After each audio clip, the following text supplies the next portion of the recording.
Masechet Psachim Daf Pechet, nous commençons à la 7e ligne, Ve'amar Rabbi Elazar. Nous terminons là encore quelques lignes de Haggadah et nous reprendrons les dynimes du Korban Pessah. Ve'amar Rabbi Elazar, nous dit la Gemara, Rabbi Elazar a dit, Maïdirti, quelle est la signification du pasuk? Valchu amim rabim. Beaucoup de peuples iront ve'amrou et ils diront, Lechu ve'na'ale el Hashem.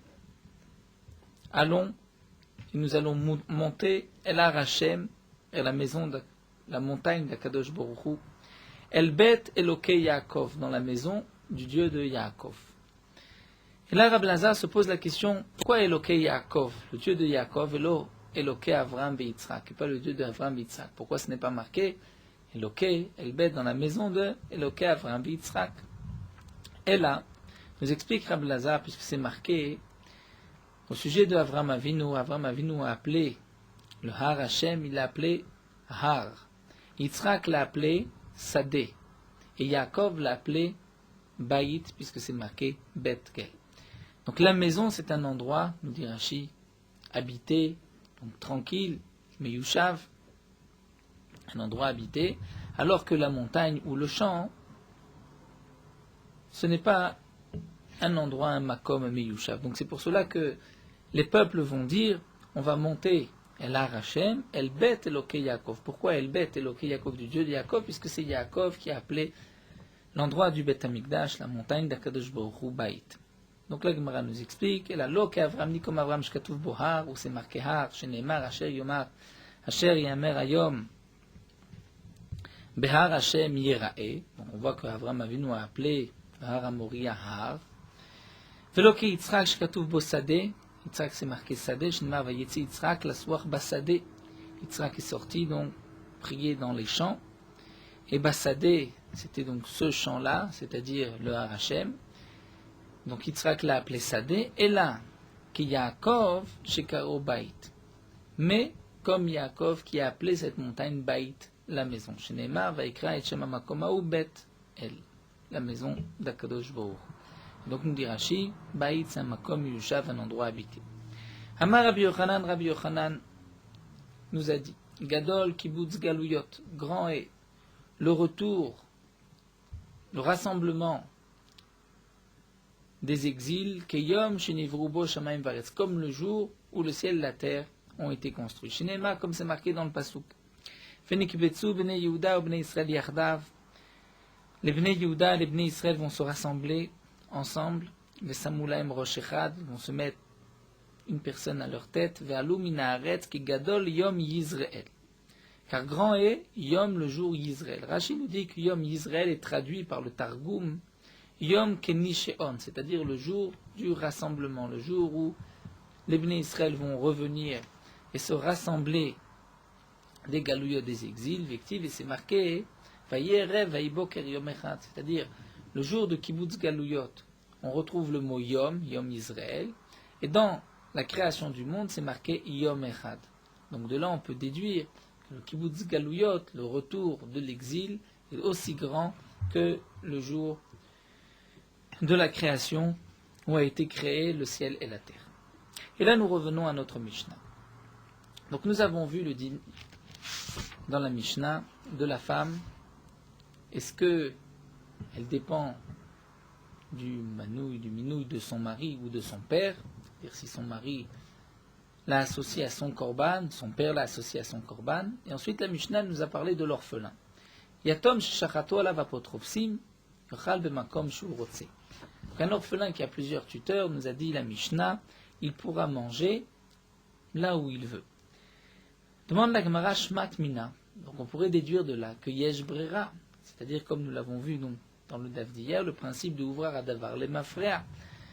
Au moment de la shrita, on doit savoir chez qui le yatom a l'intention de s'associer, de quel groupe, à quel groupe a-t-il l'intention de s'associer et de faire partie, et ceci doit se faire au moment de la shrita lorsqu'on va égorger le korban. Donc, au moment de la shrita, si on n'a pas posé la question au yatom, à l'orphelin, et que deux tuteurs l'ont chacun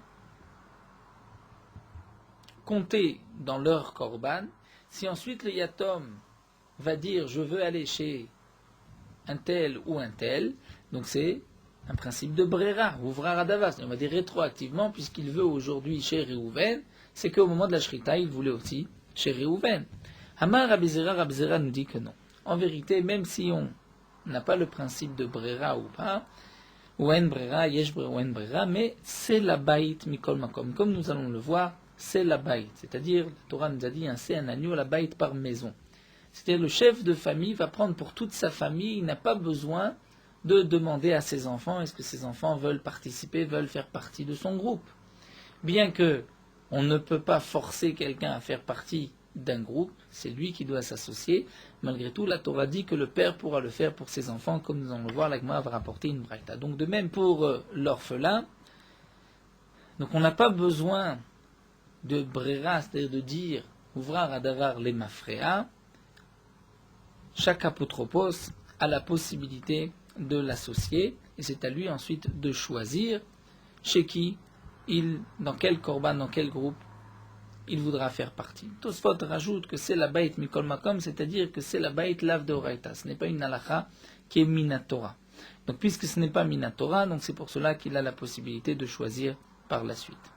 La Gemara continue Tanoura Banan. C'est la baït. Nous avons donc vu dans le pasouk, la Torah dit un agneau par maison. Mais la de là on apprend Shadam Veveshuchet Alide Benobito Aktanim qu'un homme peut apporter, faire la shrita d'un korban pour ses enfants, sa fille ou son fils Aktanim qui sont petits.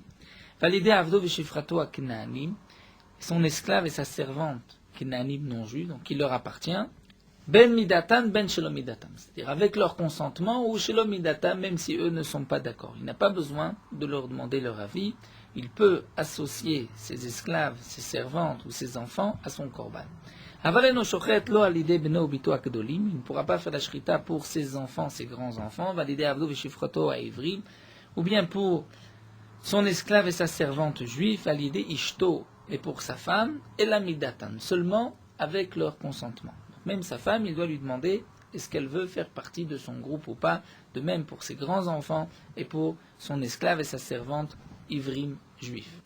Tanya Edar, l'Agma nous rapporte une autre braïta. C'est marqué le Ishrot Adam, lo al-debno bito agdolim, un homme ne pourra pas faire la shrita pour ses grands-enfants. Validé Avdo vishifroto ivrim ou pour ses esclaves et servantes juifs. Validé Ishto ou pour sa femme, et la midatan seulement avec leur accord. Aval Shochet ou alidé beno bito aktanim, il pourra le faire pour ses petits-enfants.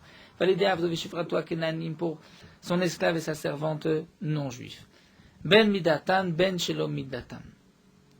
Avec leur accord ou même contre leur accord, sans leur accord. Vekulam, et la Braïta termine dit dans tous les cas, pour tous, chez Shachatou, que eux-mêmes ont égorgé, ont été prendre un korban pour eux-mêmes, Veshachat Rabban Alem, et que leur maître a fait la shrita pour eux, Yotzim Beshel Rabban, ils vont s'acquitter du korban de leur maître, Ven Yotzim Beshel Atzmam, ils ne pourront pas s'acquitter avec leur propre korban. Chutz mina isha, à l'exception de la femme, sheichola limchot, qui a la possibilité de s'opposer. Rachid nous explique, puisque la femme peut dire à son mari, eni nizonit ve'eni osa, c'est-à-dire je ne travaille pas pour ton compte et je ne me nourris pas de ton argent. Donc la femme a la possibilité de dire je ne veux pas faire partie de ton korban. Mais kulam, tous les autres, si eux-mêmes ont fait la shrita et leur maître a fait la shrita, ils mangeront du korban de leur maître. Et là, la Gemara pose la question, Maïshena Isha, quelle différence avec la femme, quelle différence entre la femme et les grands-enfants et Avdo Veshifrato à Kenaamim. Et Avdo Veshifrato à Ivrim. Quelle différence avec les grands-enfants et avec sa servante et son esclave juif. Comment se fait-il que lorsque eux ont égorgé et que leurs maîtres ont égorgé pour eux, ils s'acquitteront du korban de leur maître, alors que la femme pourra s'acquitter de son propre korban. Pourquoi la femme est-elle différente des grands-enfants ou des Avdo Veshifrato à Ivrim, puisque nous avons vu auparavant que la femme avait le même statut que les grands-enfants. Amar Rava répond qu'en vérité, ce qui est marqué Chutz mina Isha, c'est pas seulement la femme, c'est Isha vechol de Damela. C'est-à-dire la femme est tout ce qui est dans la même catégorie, c'est-à-dire les grands-enfants et l'esclave et la servante juive. Donc ici, la Braïta voudrait nous dire que dans le cas de la femme, des grands-enfants ou Avdo Veshifrato à Ivrim juifs, si eux ont sacrifier leur korban, et que le maître a sacrifié, ou le père, ou le mari a sacrifié pour eux un korban, ils peuvent s'opposer, ils mangeront de leur korban. Alors nous dit la Gemara Gufakasha. Si c'est ainsi, nous avons une contradiction dans la Braïta elle-même.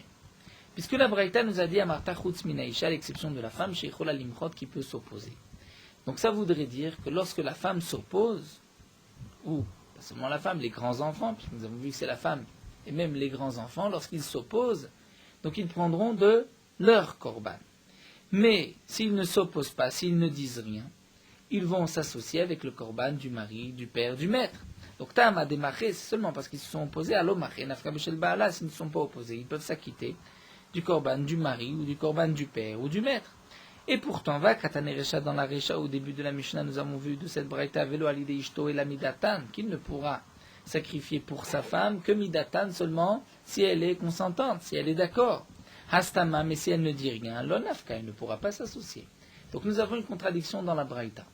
La Braïta, une fois nous dit, a priori, qu'il faut donner son accord pour faire partie du korban du mari, et à la fin, la Braïta nous dit que si la femme s'oppose, elle ne fera pas partie du korban de son mari. Mais si elle ne s'oppose pas, elle ne dit rien, elle fera partie.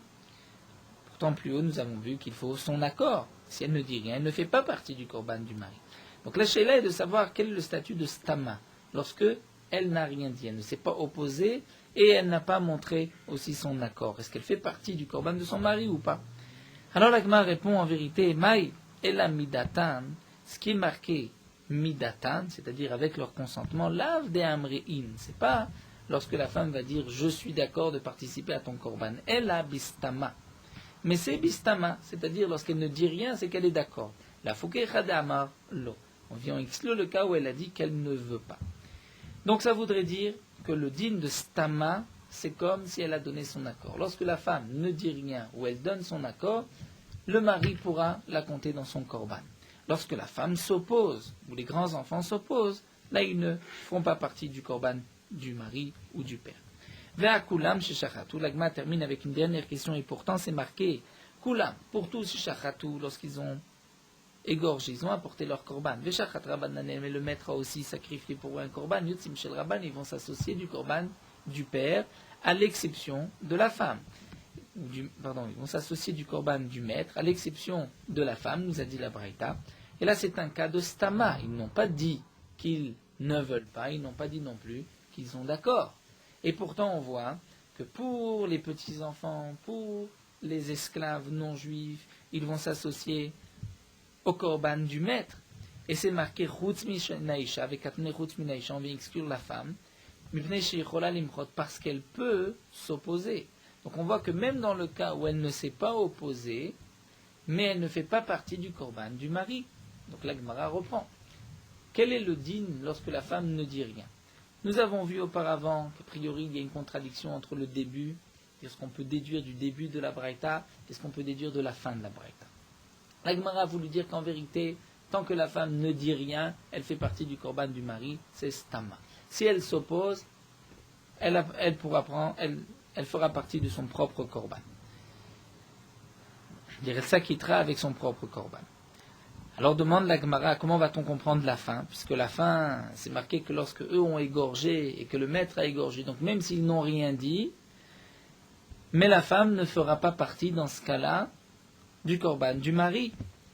Amar Rava explique en vérité qu'Evan Sheshachatu Nechem Echul Gadol Mise. N'oublions pas que dans la Sefa de la Braïta, la fin de la Braïta, on parle dans le cas où eux-mêmes ont égorgé leur propre korban. Donc lorsqu'ils ont égorgé leur propre korban, donc ils ont montré qu'ils ne veulent pas s'acquitter du korban du maître, du père. Et donc c'est pour cela que ceci n'est pas appelé stama. Et la femme, dans ce cas-là, étant donné qu'elle a apporté son korban, elle a déjà sacrifié son korban, donc ne fait pas partie du korban du mari. Donc la conclusion de la Gemara, c'est qu'une femme, lorsqu'elle est d'accord ou lorsqu'elle ne dit rien, elle fait partie du korban de son mari. Mais lorsqu'elle s'oppose, et même si elle ne s'oppose pas verbalement, mais elle va sacrifier, elle va prendre un korban pour elle-même, donc elle montre son opposition, son désaccord, là, elle ne fait pas partie du korban du mari. Et nous avons vu que le dîme de la femme, c'est aussi le dîme des grands-enfants, et c'est le dîme aussi de l'esclave et de la servante juive, alors que les petits-enfants et l'esclave et la servante non juive font partie automatiquement du korban du père ou du maître, même dans le cas où ils ne sont pas d'accord. Si les petits-enfants ne veulent pas faire partie du korban du père, veulent faire partie du korban de leur grand-père ou de leur oncle, ils n'ont pas cette possibilité, puisque c'est marqué, c'est la baït, c'est le bas, la baït, le père, qui décide pour tout le monde. La Gemara continue. Nous avons vu dans la Mishnah, Evet Sheshne Shutafim, l'esclave de deux associés. Deux associés ont un esclave. L'esclave ne pourra manger chez aucun des deux. La Gemara demande, Ramele Ravina Saba. Ravina Saba a posé la contradiction de Rav Nachman à Rav Nachman. Il lui a dit, Tnan, c'est marqué dans la Mishnah, Evet Sheshne Shutafim Yochal Mishel Shneem. L'esclave de deux associés ne mangera pas des deux. Il ne mangera d'aucun des deux. Vatania, et pourtant c'est marqué Ratsa Mise Ochel, Ratsa Mise Ochel. Lorsque l'esclave veut manger de l'un, il pourra manger, il veut manger de l'autre, il pourra manger. Amarle, il lui a répondu Ena Saba, appelé par son prénom. Vamreda, d'après une autre version, il a dit Patia Uchma, c'est-à-dire un kelicheres, ustensile noir, mini ou mina artistayem shmatata. C'est-à-dire, par notre groupe, entre toi et moi, on arrivera à comprendre et à répondre à la contradiction, arriver à la halacha.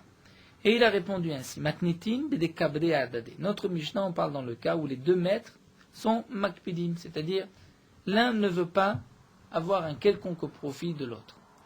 Donc c'est pour cela que nous sommes deux associés du même Eved.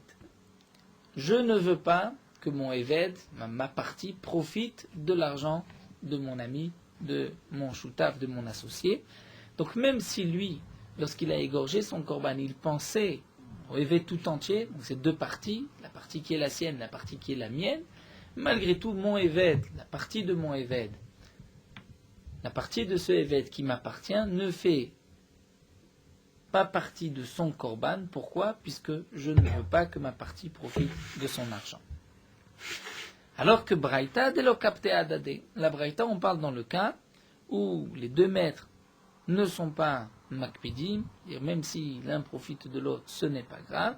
Et donc là, on donnera la possibilité au Eved de choisir. S'il veut, il peut manger chez l'un, s'il veut, il peut manger chez l'autre, étant donné qu'il n'y a pas de hakpada.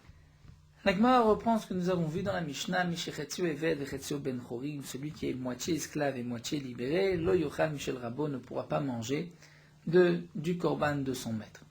Donc Chetio Eved Echetio Ben Chorim, c'est lorsqu'un esclave avait deux propriétaires et qu'ensuite un des deux propriétaires l'a affranchi. Cet esclave est moitié esclave, moitié libre. Il ne pourra pas manger du korban que son maître a égorgé pour lui, puisque son maître n'a certainement pas pensé à la partie libre de son esclave, et donc il n'en mangera pas.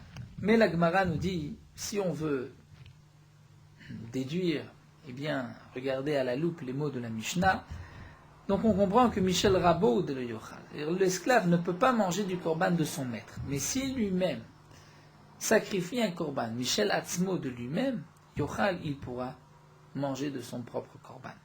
Et pourtant, la Gemara nous dit, nous avons une braïta qui dit, Vatania lo yochal lo Michel Rabou. Il ne pourra manger ni de son korban, ni du korban de son maître. Donc du korban de son maître, on comprend. De son korban, pourquoi après tout ne peut-il pas manger de son korban? Sauf si on dit bien sûr que son maître n'est pas d'accord. La partie esclave lui interdit de manger, lui interdit, puisque la partie esclave appartient à son maître ne pensait pas, ne voulait pas que son esclave égorge pour lui-même un korban.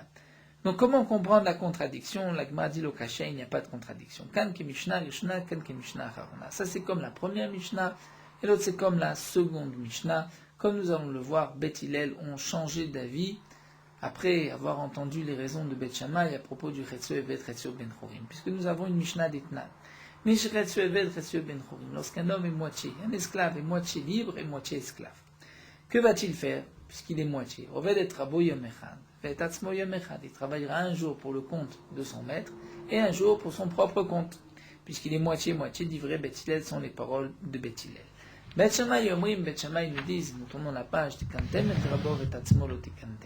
c'est vrai que vous avez arrangé son maître. Son maître va avoir un jour de travail pour lui, il y a un jour pour l'esclave. Mais lui, l'esclave, l'otakante, vous ne l'avez pas arrangé. Pourquoi? Comment va-t-il se marier? Un homme juif, libre, a l'interdiction de se marier avec une servante. Un esclave a l'interdiction de se marier avec une fille d'Israël. Une fille d'Israël a l'interdiction de se marier avec un esclave. Donc cet esclave qui est moitié-moitié, que va-t-il faire? Lisa Chifra, si il désire se marier avec une servante, Enoyachol, il ne peut pas, puisqu'il a une moitié libre. Et cette moitié libre ne peut pas se marier avec la Chifra, la servante. Lisa Batrorim, se marier avec une fille libre, une fille d'Israël. Enoyachol, il ne peut pas non plus. Shadaim Chetsu Evet, puisqu'il est encore à moitié esclave. Yevatel, donc va-t-il être dispensé, annulé, il ne pourra pas se reproduire. Va alors au niveau Olam la Lepiria Verivia, le monde entier n'a été créé que pour la reproduction. Chez Neymar, l'Otoubera, la Shevet Yetzara. Akadosh Baruch Hu n'a pas créé le monde pour qu'il soit vide, mais pour qu'il soit habité, peuplé. Donc il y a une mitzvah d'avoir des enfants. Comment cet esclave va avoir des enfants? Et la mipne, tikkun, naolam, kofin et travo. C'est vrai que Tosfot, d'ailleurs, explique pourquoi l'Agman ne rapporte pas ici la mitzvah Piria Verivia Peru. Vous, Tosfot donne des explications. Dans ce cas, l'Otoubera, c'est un commandement plus fort qui est plus général. Donc, mipne, tikkun, naolam, nous disent Bet Shammai, pour qu'on puisse réparer le monde, pour que cet homme puisse avoir une descendance, bien qu'Ofin et Trabo, on va obliger son maître à affranchir son esclave, et aussi Oto Ben Chorim, il libérera son esclave, c'est-à-dire malgré l'interdiction de libérer un esclave, lorsqu'il s'agit bien sûr d'un esclave non juif, il y a une interdiction de l'affranchir, il doit rester esclave, malgré tout, dans ce cas-là, les Khamim ont permis de l'affranchir, donc c'est Oto Ben Chorim, Vekotev Shtar al Chatzi Damar, et il pourra, c'est-à-dire l'esclave devra écrire un shtar, comme quoi il doit la moitié de sa valeur à son maître, puisqu'on l'a franchi, mais le maître va perdre de l'argent, donc l'esclave a une dette vis-à-vis de son maître. Et donc, puisque le maître va libérer cet esclave pour cette mitzvah si importante de Piria Verivia, donc là, nous allons comprendre les différences entre la Mishnah et la Braïta, puisque Chazrou Bethilel le Rodou Bet Shammai, et ensuite Bethilel était d'accord avec Bet Shammai. Donc comme nous l'explique ici Rashi plus haut, dans la Mishnah Rishona, avant que Bethilel ait changé d'avis, donc celui qui était moitié esclave, moitié évêque, était destiné à rester moitié esclave, moitié évêque, de servir un jour son maître et un jour pour lui-même. Donc Mishnah Rishona, avant que Bethilel soit revenu sur leurs paroles, eh bien il ne pourra pas manger même de son propre korban. Pourquoi? Puisque la partie esclave ne dépend pas de sa volonté, mais de la volonté de son maître. Donc son maître ne l'a pas associé à ce korban-là, il ne pourra pas manger du korban. Mais, d'après la Mishnah Harona, étant donné que Beth Hillel ont accepté les paroles de Beth Shammai et qu'on va obliger le maître à libérer son esclave, eh bien nous dit Rashi, même si on ne l'a pas encore libéré, il est déjà considéré comme étant libéré puisqu'il va être immédiatement libéré, et donc Ochel Michel Atzmo, il pourra manger de son propre korban, et donc on comprend la contradiction. Notre Mishnah, qui nous dit il ne pourra pas manger du maître, mais il pourra manger de son korban, c'est comme Beth Hillel, Mishnah Chorona, après que Beth Hillel soit revenu et accepté les paroles de Beth Shammai, et la Braïta qui nous a dit il ne mangera ni de son korban, ni du korban de son maître, ça c'est comme la Mishnah Rishona. On continue avec une autre Mishnah. Omer le Avdo, un homme qui dit à son serviteur, Tse veshachot alai, va, sors, va égorger pour moi et à Pesach, mon korban Pesach. Shachat Gedi Yochal. Le maître n'a pas dit à son esclave quoi égorger. Et comme nous allons le voir dans la Gemara, même dans le cas où le maître a l'habitude de manger du mouton pour son korban Pesach, si l'esclave Shachat Gedi a égorgé un chevreau, Yochal, il pourra le manger. Shachat Le, s'il a égorgé un mouton et que lui avait l'habitude de manger du chevreau, Yochal, il pourra aussi en manger. Pourquoi? Étant donné qu'il n'a rien dit à son esclave, c'est que il accepte ce que son esclave choisira. Shachat Gedi Vetale, dans le cas où l'esclave a égorgé les deux pour son maître, eh bien Yochal Minarishon, il pourra manger du premier, puisque le premier c'était son korban Pessah, et le second il faudra le brûler. Là ça se complique. Shachach Ma'amar lo Rabo, l'esclave est parti, mais il a oublié ce que son maître lui a dit. Ketsadiat, c'est comment faire? S'il égorge un mouton, peut-être que le maître a dit le chevreau. S'il égorge le chevreau, peut-être que le maître a dit le mouton. Alors il shachet li vegadi.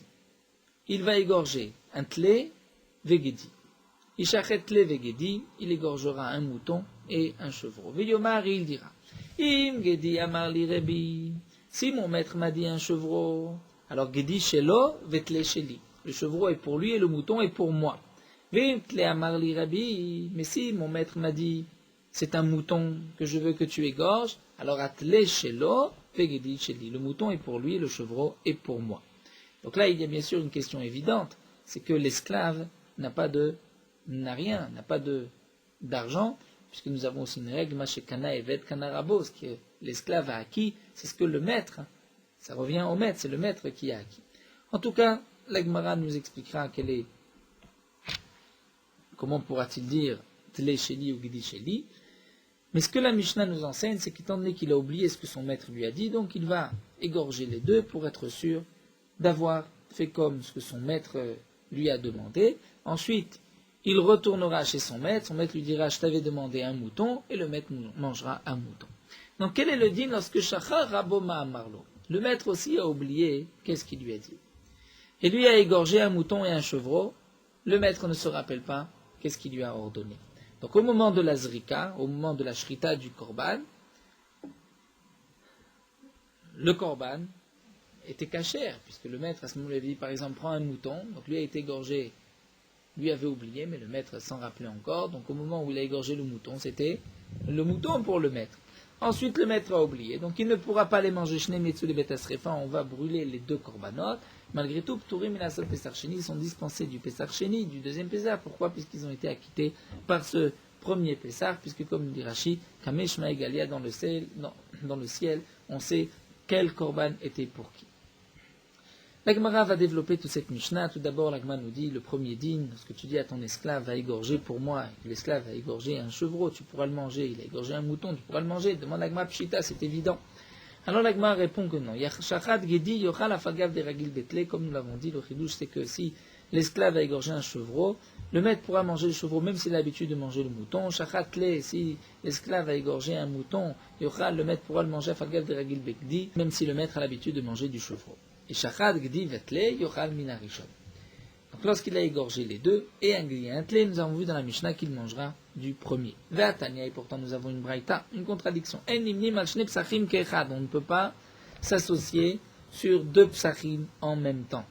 C'est-à-dire on ne peut pas, pour le même Pessah, s'associer au moment de la shrita sur deux psachim et choisir par la suite quel est le korban qu'il voudra manger, puisque comme nous l'avons vu, en brera. Et donc au moment où il va manger, s'il veut manger le mouton, on ne peut pas dire qu'au moment de la shrita, rétroactivement, certainement il voulait le mouton, peut-être qu'au moment de la shrita, il ne voulait pas le mouton, il voulait le chevreau. Donc là, Rashi nous explique. Lui, l'esclave, dans le premier cas, où le maître n'a rien précisé, donc le maître acceptera ce que l'esclave va faire pour lui. L'esclave va associer son maître à deux korbanot. Il ne peut pas l'associer à deux korbanot, puisque le maître ne pourra pas par la suite choisir quel korban. Donc il ne faut que sur un seul. Comment se fait-il qu'ici dans la Mishnah c'est marqué il mangera du premier, même du premier, il ne pourra pas manger. Alors la Gemara répond, Matnitin, notre Mishnah, on parle de Melech ou Malka, dans un cas particulier du roi et de la reine, qui dépendent de leur esclave entièrement, et eux nous expliquent, Rashi, ne font pas attention si c'est le chevreau ou le mouton, donc il n'y a pas de brera, on va dire, ouvrir d'avoir rétroactivement, c'est ce que le roi ou la reine voulait, mais ce que l'esclave a décidé, c'est-à-dire le premier que l'esclave a décidé à égorger, c'est ce que le roi et la reine voulaient. Comme nous explique la Gemara, Tanya, nous avons une braïta, En imni machne psachim ke'echad, donc la braïta vient confirmer, En imni machne psachim ke'echad, on ne peut pas s'associer sur deux psachim en même temps et par la suite choisir. Umaaseh b'melech ou malka, c'était le cas d'un roi et d'une reine, Shamrou l'avdem, qui ont dit à leurs esclaves, Tseu v'shachatu alem ta pesach, allez égorger pour nous un korban pesach. V'yatseu v'shachatu alem shne psachim. Les esclaves ont égorgé deux psachim, un mouton et un chevreau. Baou v'shalo et amelech, ils sont venus poser la question au roi, lequel des deux va le roi manger. Amar lahem, il leur a dit, Lechu v'shalo et Malka, je ne connais pas la halakha, allez poser la question à la reine. Rachid nous dit, la reine était compétente, elle était hachama, elle savait. Et donc le roi a dit, allez poser la question à la reine. Baou v'shalo et Malka, ils ont posé la question à la reine. Amar lahem, il leur a dit, Lechu v'shalo et Rabban Gamliel, allez poser la question à Rabban Gamliel, je ne sais pas non plus. Baou v'shalo et Rabban Gamliel, ils ont posé la question à Rabban Gamliel. Amar lahem, il leur a dit, Malka ou Melech, de tatan kala alehem. Le roi et la reine, étant donné qu'eux ont de l'esprit léger, c'est-à-dire ils ne font pas attention si c'est du mouton ou du chevreau, ils acceptent tout ce qu'on leur amène, eh bien, yorlou minarishon, ils pourront manger du premier korban comme nous l'avons dit. Cela, nous n'avons pas besoin de faire intervenir la notion de brera, étant donné que le roi et la reine acceptent automatiquement ce que l'esclave va choisir. Anan, mais nous, explique Rabban Gamliel, l'onocha l'omina rishon velo mina sheni. Mais nous, on ne pourra manger ni du premier, c'est-à-dire nous, dans le même cas, on ne pourra manger ni du premier ou ni du deuxième, étant donné que dans ce cas-là, on doit faire intervenir la notion de brera. Une autre fois, nous raconte la Gemara, on a trouvé un lézard mort, qui est un chéretz, bebet amidbachaim, dans les abattoirs. Ou bikshu le tamé kolasidakula, ils ont voulu rendre impure toute la seouda. Baou v'shalo et Amelech, ils ont posé la question au roi. Marlaim, il leur a dit, Lechu v'shalo et Malka, ils posent la question à la reine. Baou v'shalo et Malka, ils sont venus poser la question à la reine. Amralaim, il leur a dit, Lechu v'shalo et Rabban Gamliel, ils posaient la question à Rabban Gamliel. Baou v'shalo oto, ils ont posé la question à Rabban Gamliel, quel le dit. Amarlaim, il leur a dit, Bet mitabachaim roteach otsonen, c'est-à-dire là où on a trouvé le lézard, c'était dans un endroit qui était chaud ou un endroit qui était froid. Amroulo, ils ont dit rotéa, c'est un endroit qui était chaud. Amar lahem, il leur a dit, Lechu vatilou aller à kos shel tsonen. Allez, jetez sur ce lézard un verre d'eau froide, pour savoir est-ce qu'il est mort ou pas. Si le lézard est mort, il a rendu impur toute la viande. Halchou vitilou aller à kos shel tsonen, ils ont versé, jeté sur le lézard un verre d'eau froide, verichesha, et le lézard a bougé. Vetaher Rabban Gamliel kula sedakula, et donc Rabban Gamliel a rendu pur toute la souda, puisque le lézard n'était pas mort. Nimtza meler taloy be Malka, donc le roi dépendait de la reine. Nimtzat Malka taloy be Gamliel, la reine dépendait de Rabban Gamliel. Nimtzat kol seuda taloy be Gamliel, donc tout le repas dépendait uniquement de la décision de Rabban Gamliel. La Gemara continue. Shachar machamar lo rabo, dans le deuxième cas, lorsqu'il a oublié ce que son maître lui a dit, il prendra 2 korbanot et il ira, celui-ci, si c'est le mouton, donc le mouton est pour mon maître, et l'autre est pour moi. Demande la Gemara, Sheli, pour moi, Mashkana Eved, Kanarabo, ce que le Eved, l'esclave a acquis, ceci appartient au maître. Amar Abaye, Abaye répond qu'en vérité, Olech etzel roé aragil rabo etzlo, il va aller chez le berger, chez lequel son maître a l'habitude d'acheter toutes ses bêtes. Et le berger, et aussi cherche à arranger le maître, à essayer de faire gagner le Korban Pessah, et il va faire acquérir à l'esclave une bête, almenat à condition, que son maître n'a pas de prise, n'a pas de possession sur cette bête. C'est-à-dire, il y a une possibilité, bien que généralement Mashkana Evet Kanarabo, ce que l'esclave a acquis, c'est ce que le maître a acquis, malgré tout, si on fait un tnaï, on dit, je te donne à toi le Eved, telle ou telle chose, à condition que ton maître n'ait pas de possession dessus, le Eved deviendra propriétaire. Donc là, le berger, étant donné qu'il sait que le maître a besoin d'un Korban Pessah, l'esclave a oublié qu'est-ce qu'il doit apporter, donc il va acheter un Korban, le roi va lui donner, va lui offrir un autre, et ils vont faire ce tnaï, dire si le maître a dit que c'était un mouton, si le maître voulait un mouton, donc le mouton est pour le maître, et le chevreau pour l'esclave. Si c'est le contraire, donc ce sera aussi le contraire. Pardon? Donc on parle, bien sûr, il mangera celui-là. Ensuite, il ira poser la question au maître, lequel, qu'est-ce que tu m'as dit? Donc le maître choisira, prendra ce que lui voulait, ce que lui avait décidé auparavant, et l'esclave mangera l'autre korban. Bien sûr. Shachar Rabo Machamarlo, dans le cas où le maître a lui aussi oublié ce qu'il avait dit à son esclave, nous avons vu dans la Mishnah, Shneim Yatsule Bet Asrefa, les 2 korbanot vont être brûlés, mais le maître et l'esclave vont être dispensés du Pessah Sheni. Abaye vient et nous dit, Loshanu, tout ceci n'a été dit, Ela Sheshachar Chachar Zrika, seulement lorsque le maître a oublié après la zrika, après qu'on ait aspergé le sang. Des beidana des zarigdam, au moment où on a aspergé le sang, avec hazela achila, le korban pouvait être mangé, puisque on savait, lui-même, le rabot savait ce que lui avait dit à son esclave. Aval shachach lifnei zrika, mais si le maître a lui aussi a oublié avant la zrika, avant qu'on ait aspergé le sang. Donc au moment des chis d'arigdam, lo avec hazela achila, on ne pouvait pas manger le korban, puisqu'on ne savait pas à qui appartenait le korban. Chayavim lasot pesach sheni, ils ont l'obligation de faire le pesach sheni. Et qu'à des maintenant braïta, certains enseignaient ce que nous venons de dire au nom de Abaye sur une braïta que la Gemara développera par la suite. Hamisha shinitarvu orot pisreem zebazé. 5 personnes. Les peaux de leur korban Pessah se sont mélangées. Venimtset yavelet bachat mem. On a trouvé une verrue sur une des peaux. Si c'est ainsi, il y a un korban qui était pasoul. Kulam yotzim lebet asrefa. Toutes les viandes vont être brûlées, étant donné que nous ne savons plus quelle est la viande qui était balmoum, laquelle doit être brûlée, donc on brûlera les 5 korbanot. Upturim et Nasot Pesach Sheni, mais les 5 groupes sont dispensés du Pesach Sheni, puisque au moment où ils ont égorgé le korban, donc il y avait au moins 4 korbanot qui sont chérim, c'est vrai qu'il y en a un qui était certainement pas soul, ça la Gemara nous expliquera par la suite comment se fait-il que lui aussi est pas tour du Pesach Sheni. Et là viendrait donc l'enseignement de Abaye. Amar Abaye le Shanu Shentar Vulachar Zrika. Dans quel cas ils sont dispensés du Pesach Sheni? C'est seulement lorsque les peaux se sont mélangées après la Zrika, après qu'on ait aspergé le sang. Donc des beidna des arigdam, lorsqu'on a aspergé le sang de ces korbanon mi avec hazela, on pouvait manger la bête, c'est-à-dire on pouvait manger les 4 korbanot pouvaient être mangés. Et donc c'est pour cela qu'ils se sont acquittés du premier Pessah, ils sont dispensés du deuxième Pessah. C'est vrai que le 5e, son korban, lui, n'était pas caché, mais comme l'Agman expliquera par la suite, il n'a pas le choix, il ne peut pas apporter un autre korban, donc ils sont les 5 dispensés du korban Pessah.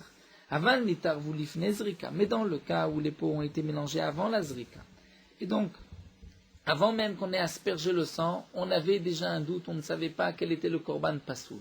Donc lorsqu'on a aspergé le sang de ces korbanot, on savait bien qu'aucun ne pouvait être mangé. Eh bien, là, chayavim lasot pesach sheni, ils ont l'obligation de faire pesach sheni, puisque la viande n'a pas été un instant permise à la consommation.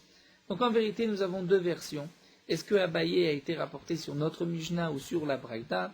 La Gemara nous dit man de matna matnitim prochken la Braïta. Celui qui l'enseigne sur la Mishnah, il enseignera aussi le din de Abaye sur la Braïta, à plus forte raison. Mais man de matna Braïta, celui qui a rapporté le din de Abaye seulement sur la Braïta, avala matnitim lo. Mais sur la Mishnah, peut-être qu'il ne rapportera pas le din de Abaye. Pourquoi? Puisque après tout, dans la Mishnah, l'esclave a oublié ce que son maître lui a dit. L'esclave a égorgé et un mouton et un chevreau avec l'autre main. Ensuite, le maître aussi a oublié qu'est-ce qu'il avait dit à son esclave. Les korbanot sont kshérim, même s'il a oublié avant la zrika. Mais nous dit la Gemara, dites que s'il se rappelle par la suite ce qu'il avait dit, avec Hazelach, il aurait pu manger le korban. Donc si c'est ainsi, Kamesh Maya Galia, dans le ciel, on sait exactement quel était le korban pour qui. C'est-à-dire quel était le korban du maître, quel était le korban de l'esclave. Si c'est ainsi, au moment où on a aspergé le sang, même si le maître a déjà oublié ce qu'il a dit à son esclave, il s'est acquitté de ce korban, puisque s'il se rappelle par la suite, il pourra manger son korban. Donc dans le ciel, on sait quel est le korban pour lui. Eh bien, il est dispensé du Pesach Sheni, il a accompli son korban. Nous allons nous arrêter.